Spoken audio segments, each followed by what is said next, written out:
माधवनगर येथे ख्रिश्चन धर्मीयांच्या स्मशानभूमीची मोडतोड।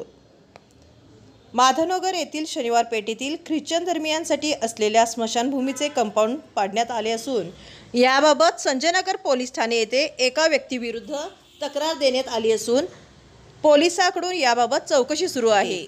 माजी ग्रामपंचायत सदस्य सेंट पॉल चर्च वडील विलास शिंदे व अन्य ख्रिश्चन धर्मीय लोकांनी याबाबत संजयनगर पोलिसात तक्रार दिली आहे। तक्रारीत म्हटले आहे की सन 2001 मध्ये ग्रामपंचायतीने ख्रिश्चन धर्मीयांच्या दफनविधीसाठी जागा दिली होती।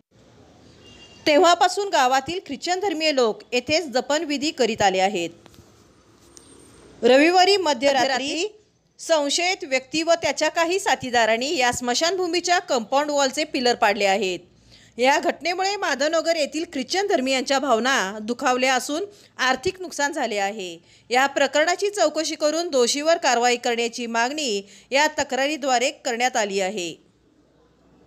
ख्रिश्चन समाजाची दफनविधी आहे, ते दफनविधीचं काम चालू होतं आणि ते संतोष सोळुंशी या नामक व्यक्तीने हे पाडले गेलेलं आहे। पण ऑलरेडी या संतोष सोळुंशी आपण वेळोवेळी काही तक्रार असता आपण त्यांची विचारपूस आपण चाललेली व्यवस्थित प्रकारे त्यांच्याशी बोलणं करून चाललेलं, पण आज हा त्यांनी आगाऊपणा केलेला आहे आणि समस्त ख्रिश्चन समाजाच्या भावना दुखवल्या गेलेल्या आहेत। त्यामुळे त्या योग्य ती कारवाई करण्यात यावी।